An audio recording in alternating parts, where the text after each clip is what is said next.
दोस्तों, अस्थि विसर्जन किसी मृत आदमी के दाह संस्कार के बाद किया जाने वाला एक महत्वपूर्ण अनुष्ठान है। इसमें अंतिम संस्कार की चिता से एकत्र की गई मृतक की हड्डियों और राख को पवित्र नदियों में विसर्जित किया जाता है। दोस्तों, गरुड़ पुराण के अनुसार अस्थियों को पवित्र नदियों में विसर्जित करने की बात कही गई है, जिसमें गंगा नदी को सबसे पवित्र नदी माना गया है। दोस्तों, हर साल देश के कोने कोने से लाखों लोग अस्थि विसर्जन के रस्म के लिए हरिद्वार और वाराणसी जैसे पवित्र स्थानों पर आते हैं।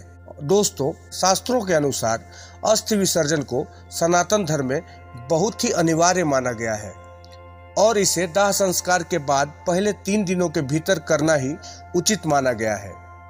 लेकिन अब प्रश्न उठता है कि दाह संस्कार के तीसरे दिन ही अस्थियों का चयन क्यों किया जाता है और दाह संस्कार और शमशान से राख इकट्ठा करने के बीच 3 दिन का ही समय क्यों रखा जाता है।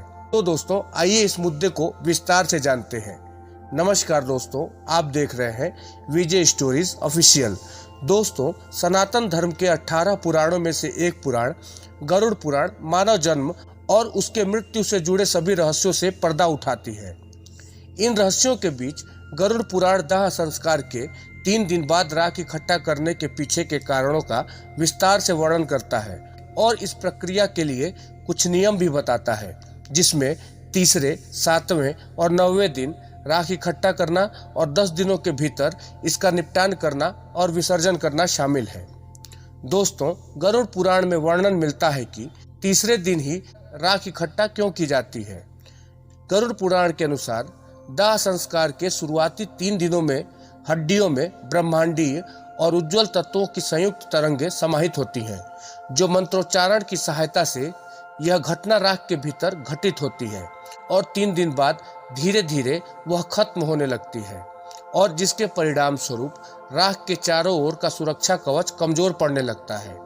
दोस्तों, 3 दिनों के बाद राख इकट्ठा करने से मृतक के शरीर पर नकारात्मक शक्तियों को नियंत्रण करने से रोकने में सहायता मिलती है, जो किसी के लिए भी कठिनाई का कारण बन सकती है। ऐसी स्थितियों से बचने के लिए सुरक्षा कवच कमजोर होने से पहले ही शमशान भूमि से राख हटा दी जाती है। राख इकट्ठा करने से पहले शमशान घाट पर अनुष्ठान पूजा करना बहुत ही अनिवार्य माना गया है, खासकर यदि आग का इस्तेमाल करके शरीर का दाह संस्कार किया गया हो। फिर उस राख को शमशान भूमि से इकट्ठा किया जाता है। दोस्तों, उस राख को पीतल के बर्तन में रखा जाता है और सफेद कपड़े से ढका जाता है और विसर्जन स्थल पर ले जाकर उसका विसर्जन किया जाता है, जिसके अतिरिक्त मौत के 10 दिन के भीतर किसी योग्य ब्राह्मण द्वारा गरुड़ पुराण सुनने की राय दी जाती है। यह पाठ उसी जगह होना चाहिए जहां मृतक के शरीर को दाह संस्कार से पहले रखा गया था। अधिमानतः सूर्यास्त से पहले पूरा किया जाना चाहिए। दोस्तों, हिंदू धर्म में अस्थि विसर्जन एक जरूरी और धार्मिक अनुष्ठान के रूप में सर्वोपरि महत्व रखता है। जब आत्मा शरीर छोड़ती है तो वह एक नई यात्रा पर निकल पड़ती है, जिसे हम सब जानते हैं।